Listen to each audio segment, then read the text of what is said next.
ఒక్కొక్క చర్చిలో ఫ్యాన్ ఇస్తే ఆ ఫ్యాన్ తీసుకొచ్చి పాస్టర్ గారు తిన్నగా పెట్టారనమాట.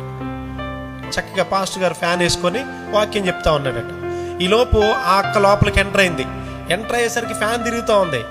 రాగానే గట్టిగా అరిసిందంట, రే ఏమైంది ఏమైందని కంగారు పడ్డారు అందరు.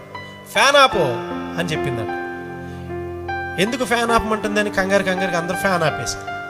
అప్పుడు చెప్తుందట, దాని మీద నా పేరు కనపడట్లేదు, నువ్వు ఫ్యాన్ ఆన్ చేస్తే పేరు ఎలా తెలుస్తుంది? నా పేరు కనపడాలి, ఫ్యాన్ ఆపండి. ఫ్యాన్ ఎందుకు ఇచ్చింది? ఇప్పుడు పేరు కొరకు ఇచ్చిందా? పాస్టర్ గారికి గాలి తగలాలని ఇచ్చిందా? పేరు కొరకు ఇస్తూ ఉంటే గనక నీవు ఇవ్వకుండా ఉంటేనే మంచిది.